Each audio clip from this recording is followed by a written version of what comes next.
Fala gente, aqui é o Marcelo do Nerdversecast trazendo mais um vídeo hoje sobre o mundo de Tolkien para entender melhor os últimos episódios da série Anéis de Poder, porque como nós vimos no último vídeo, se tu não é lá muito ambientado com a obra do Tolkien, né, é provável que acabe gerando algumas dúvidas, né, tendo algumas perguntas aí, na medida que a série vai se desenvolvendo. E uma das dúvidas que surgiu agora é o que é a Ilha de Númenor exatamente? Porque desde o episódio 3, a Ilha de Númenor vem sendo explorada constantemente dentro dessa série. Então, o vídeo de hoje, ele especificamente é voltado para entender melhor o que é a Ilha de Númenor, como é que ela se desenvolveu e como que ela desapareceu, né? Porque ela é conhecida na obra do Tolkien pela grande tragédia que ela acabou sofrendo, né? A grande queda de Númenor, beleza? Então, vamos lá.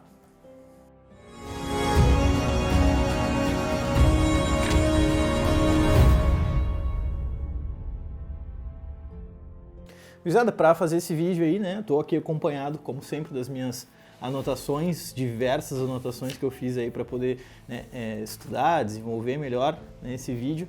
E também tô acompanhado aqui do livro que nós utilizamos também no último vídeo, né, que é o livro Silmarillion, que é o livro base desse vídeo, que vai falar muito de eventos da Primeira e da Segunda Era, tranquilo?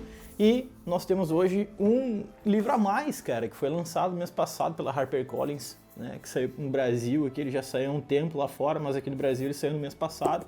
O Atlas da Terra-média, cara, trazendo aí, pô, capa dura, bonitaço e tal, trazendo vários mapas, trazendo vários rotas que foram traçadas na história da Terra-média, na história de Arda como um todo, na verdade, né? E muitos dos mapas que eu vou utilizar aqui nesse vídeo, né, que vocês vão ver aí na imagem, foram tirados desse livro aqui, beleza? Então, recomendo fortemente para quem quer entender melhor um pouco sobre o mundo de Arda, sobre a obra de Tolkien, para quem quer se aprofundar mais na própria trilogia de Senhor dos Anéis, no próprio livro do Hobbit, tá? Vai focar muito nessas obras também, em mapas e lugares em que Bilbo passou, em que o Frodo e a Sociedade do Anel passaram e tudo mais, beleza? Então, mano, vamos lá. Númenor é aquela ilha que pode ser entendida enquanto um presente dos Valar às três casas de homens fiéis, né, dos Edain fiéis, que lutaram contra Morgoth na Guerra da Ira.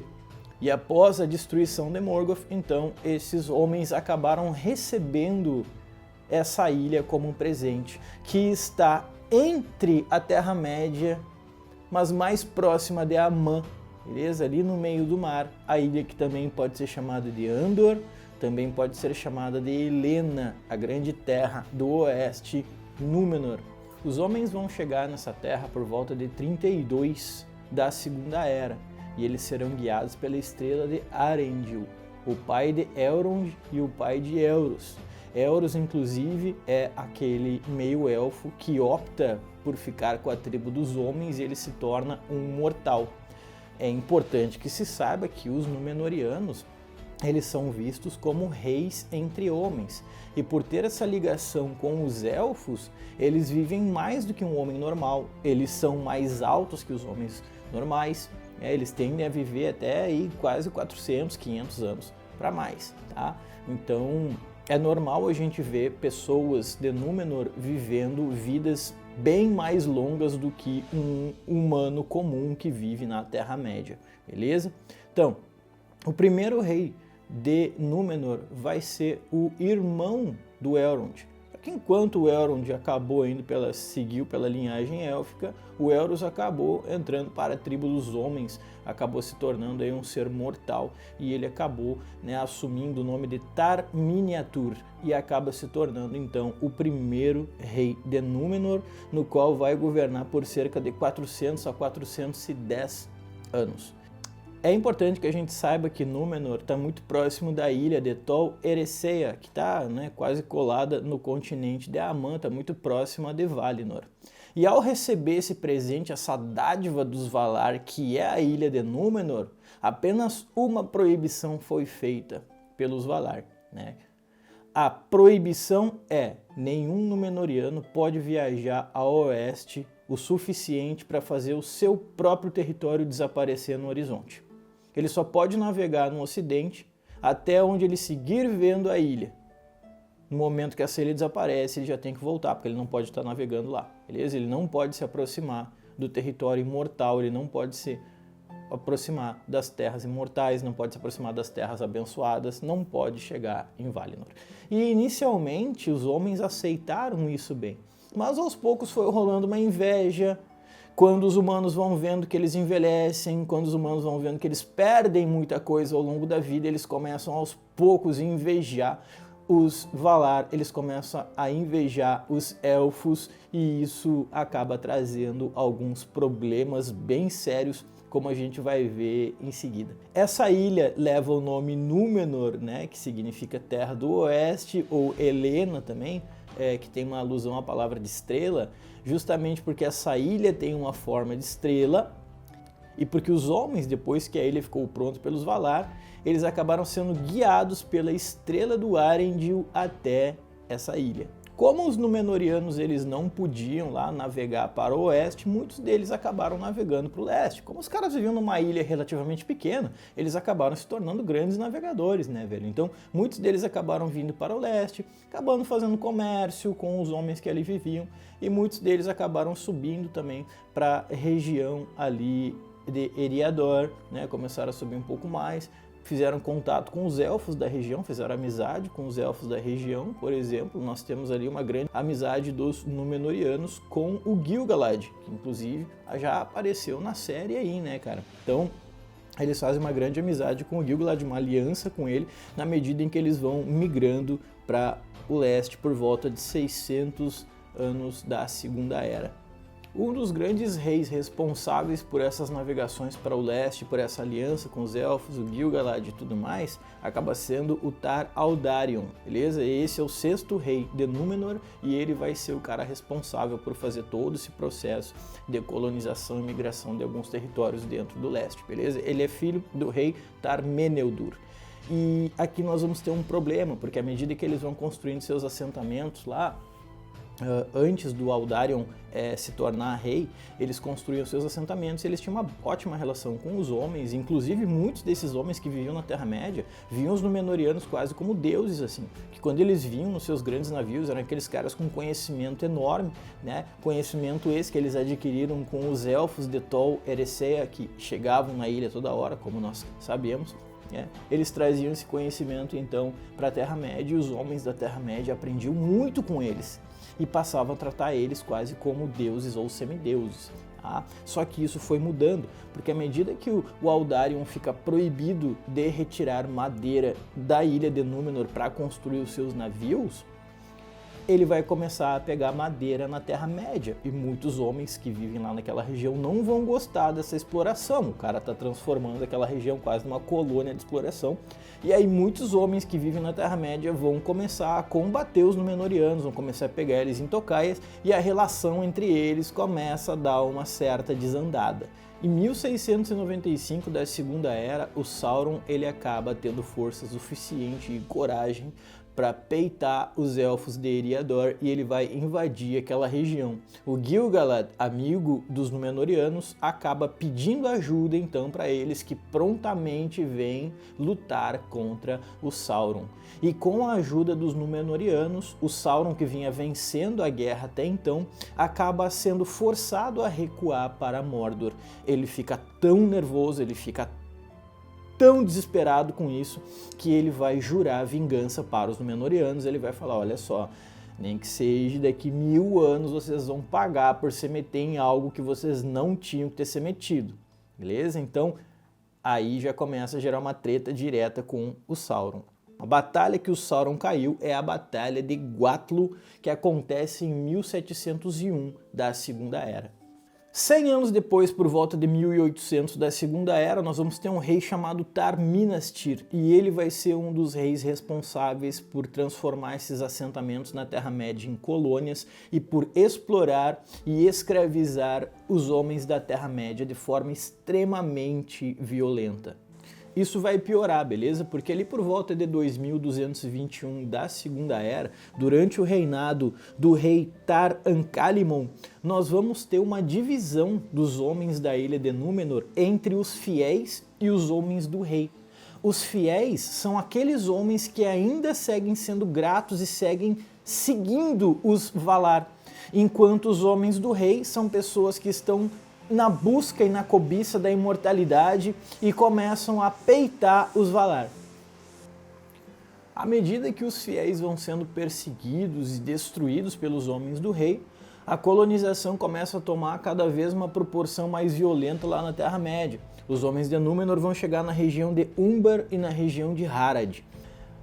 Os Valar não estão gostando nada do que está acontecendo, mesmo. Eles começam a mandar avisos, e esses avisos não são avisos sutis. Eles são tempestades, geralmente em forma de águia, que chegam no horizonte muito próximo da ilha de Númenor. Só que enquanto muitos desses homens, os fiéis, se ajoelhavam e pediam perdão aos Valar pela sua grande blasfêmia, os homens do rei simplesmente apontavam para o céu e proferiam, cara, as mais variadas palavras de baixo calão contra os Valar, falando um monte de coisa contra eles. Então parece aí já que o fim de Númenor está meio que selado, né? É em 2899 da Segunda Era que nós vamos ter um rei que para mim vai ser o cara que vai assim, passar dos limites total. Ele vai fazer uma provocação enorme, ele vai abandonar, né, o idioma élfico, o Quenya, e vai acabar adotando o Adunaico. E ali ele vai acabar mudando seu nome para Ar-Adunacor, que significa Senhor do Oeste. E a gente fala, cara, mas e o que tem de mais nisso? Mano, o que tem de mais é que, pô, o cara proíbe o idioma élfico na ilha de Númenor, olha, tipo, quebrando qualquer tipo de relação com os elfos. Mas mais do que isso, nós temos que entender que Senhor do Oeste só existe um, e é o Senhor dos Valar, velho, é o Manwë. Como é que um rei entre homens, lá em Númenor, do nada decide se chamar de Senhor do Oeste? Isso é uma blasfêmia muito, muito, muito grande. A situação vai piorar demais quando a gente começar a se aproximar do que a gente está vendo na série aí. Por quê? Porque no ano 3177 da Segunda Era, nós vamos ter um rei chamado Tar-Palantir. O Palantir vai ser um rei que vem do grupo dos fiéis. E por causa disso ele é um cara mais racional, ele tem um grande respeito pelos Valar. E por causa disso, então, ele começa meio que a tentar restabelecer uma relação boa com os elfos e com os Valar, mas não vai dar muito certo. Porque o que os reis anteriores acabaram fazendo, cara, em apenas um reinado não se consegue apagar toda a inveja, tudo que eles têm feito de ruim, tudo que eles fizeram de ruim em mais de 1000 anos, né, desde que Númenor surgiu.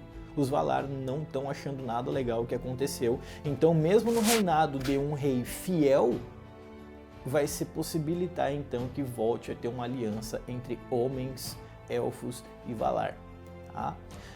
O Palantir é aquele cara que nós vimos, né, no episódio ali, que está adoentado. Ele é o pai da Míriel, beleza? E quando ele morrer, e aqui tem um spoilerzinho, se a série seguiu o rumo do livro, tem um spoilerzinho, que quando o Palantir morrer, quem deveria assumir o reinado é a Míriel, né, que é a filha dele. Só que aquele cara que nós conhecemos como Ar-Pharazôn, ele vai acabar se rebelando e vai obrigar a Míriel a casar com ele. Assim ele se torna o rei Ar-Pharazôn. E esse cara, uma das maiores ações que ele fez foi ir até a Terra-média, e por ter um exército muito grande, o Sauron acabou se rendendo a ele. Nem teve briga praticamente, o Sauron simplesmente se rendeu, ele foi capturado e foi levado para a ilha de Númenor.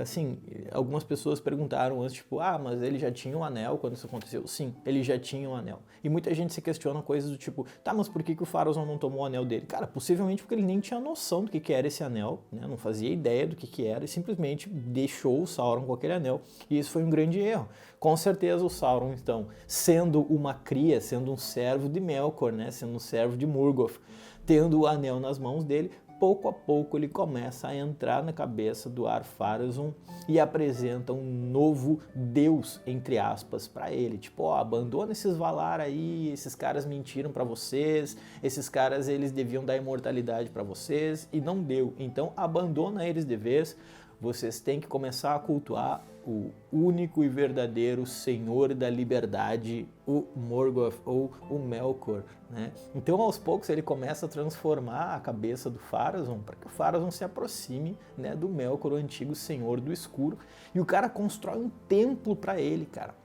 O Pharazôn fica tão enlouquecido, ele fica tão ensandecido com isso, porque veja, o Sauron ele mal chegou na Ilha de Númenor e muito rapidamente ele deixou de ser prisioneiro e acabou se tornando ali um conselheiro do rei, né? Ele fala, mano, como é que ele conseguiu isso? Cara, se a gente voltar lá no vídeo anterior, a gente vai ver que o Melkor fez a mesma coisa, né? Ele entrou na cabeça do Fëanor, mudou a cabeça do cara. Tanto o Melkor quanto o Sauron são caras que são ensaboados, velho. Eles conseguem usar a lábia deles pra passar a perna em todo mundo. Então o Sauron passou a perna no Pharazôn sabendo que a qualquer momento um problema muito sério ia acabar explodindo. Bom, beleza. Então, em 3255, só para localizar a gente no tempo, o Ar-Pharazôn captura o Sauron vai acabar em pouco tempo se tornando conselheiro dele, e o Pharazôn fica tão enlouquecido que ele constrói um templo para cultuar o Melkor, e ele acaba simplesmente destruindo a árvore branca de Númenor, a Ninloth. Num ataque de fúria, ele acaba destruindo essa árvore que foi um presente dos elfos de Tol Eressëa e traz o brilho da grande árvore Telperion da época da Era das Árvores, né? Em um momento muito curto, o Isildur, filho do Elendil, acaba pegando um fruto dessa árvore e guarda, né? Muito arriscado ele fazer isso, ele podia ter morrido fazendo isso. E ele acaba escondendo aquele fruto. É importante que se saiba, com aquele grande templo no meio de Númenor, ali na grande cidade de Armenelos, vai ter sempre uma chama queimando em homenagem ao Melkor. Ali, humanos fiéis serão sacrificados. E a primeira chama que foi acesa no grande templo a Melkor foi feita com madeira da árvore de Ninloth. Mano, olha a audácia dos caras, velho. Olha a audácia dos caras. Os Valar já estão por aqui. O Amandil, que é pai do Elendil e avô do Anarion e do Isildur, vendo que algo muito ruim vai acontecer, ele acaba navegando para Amã para tentar conversar com os elfos da região, para tentar entrar em acordo ali com os Valar. Enfim, ele vai para lá pedir ajuda, só que assim que ele vai, nunca mais se tem notícias dele. O cara simplesmente desaparece, beleza? O cara simplesmente some. O Pharazôn, obstinado em cumprir a sua missão de dominar Amã e tomar o poder da imortalidade, ele acaba construindo uma armada gigantesca que vai ficar conhecida como o Grande Armamento. E em 3319 da Segunda Era, ele vai partir para Amã. Ao chegar lá, ele vai estabelecer... Olha a audácia do cara, velho. O cara estabeleceu um acampamento de homens ali no litoral, pensando em reivindicar Amã para ele. O Manwë, senhor dos Valar, fica tão chocado com aquilo que ele ergue as mãos para o céu e pede ajuda para o grande Eru Ilúvatar e fala: olha o que os teus filhos estão fazendo aqui embaixo. E em um ataque de fúria, Eru Ilúvatar abre um abismo no meio do mar. E esse abismo vai acabar engolindo toda a armada do Pharazôn, vai acabar engolindo Númenor, matando todos os homens, mulheres, crianças, destruindo prédio, destruindo casas, destruindo conhecimento, destruindo histórias, destruindo o passado, o presente e o futuro da Ilha de Númenor. Tá, mas e o Pharazôn que estava em Amã, o que aconteceu com ele? Bom, ele estava no pé, né, da cadeia das montanhas Pelori, e as pedras dessas montanhas desabaram sobre o seu exército e acredita-se que eles estão lá até hoje, soterrados nas cavernas esquecidas. Nesse momento, pela grande audácia dos homens, a Terra deixa de ser plana e ela se torna um globo. Valinor e Tol Eressëa acabam se tornando inalcançáveis pelos mortais. E o Sauron? O Sauron morre junto com a destruição de Númenor. Mas a gente deve lembrar que o Sauron é um Maiar, ele é um espírito. Aquilo ali é só a forma física dele, né? O corpo do Sauron morreu, mas o seu espírito volta com um anel para a Terra-média para refazer o seu corpo, para restabelecer as suas forças. O Elendil consegue fugir antes da destruição, que ele já está vendo que vai acontecer, porque desde que o pai dele, o Amandil, foi pro oeste pedir ajuda, para os Valar e não voltou, o Elendil acaba indo para o leste com 9 navios, pouco antes da destruição. E junto ele vai levar o filho Isildur, o filho Anarion, ele vai acabar levando as 7 Palantir, que são as Pedras da Visão. Nós vamos fazer um vídeo depois melhor para explicar o que são as Palantir, que inclusive apareceu agora no episódio 4 da série Anéis de Poder, né? Apareceu uma delas. E leva também o fruto da árvore de Ninloth. Chegando lá na Terra-média, eles vão acabar fundando os Reinos do Exílio. Quais são esses Reinos do Exílio? O reino dos Dúnedain, os antigos Númenóreanos, Arnor e Gondor, beleza? Arnor e Gondor. E dessa fruta nós vamos ter então o desenvolvimento da grande árvore de Gondor, que é uma das árvores dos Reinos do Exílio, que são um grande símbolo do passado númenoriano, né? Que mesmo tendo esse fim triste, esse fim trágico, tiveram um passado glorioso no desenvolvimento naval, no desenvolvimento cultural. A grande ilha de Númenor, a grande dádiva, está completamente destruída. Dizem que o Elendil, com saudade de casa e com saudade da sua infância, tentava pegar a Palantir, tentava pegar as Palantir e começava a tentar ver a ilha de Númenor nela, mas ele não enxergava nada, porque a ilha tinha desaparecido. Eu espero que esse vídeo tenha ajudado aí a entender um pouco melhor, né, sobre a ilha de Númenor e para entender um pouco melhor sobre o contexto dessa série. Se tiver algum tema que tu queira saber mais sobre o mundo de Anéis de Poder, sobre a obra de Tolkien no geral, manda para nós aí, né? Se tiver alguma dúvida sobre o vídeo, manda aí e a gente vai conversando, beleza? Cara, se quiser seguir o nosso canal vai ajudar muito, beleza? E a gente agradece vocês aí pelo apoio de sempre. E é isso. Valeu, gurizada, e até a próxima. É nóis.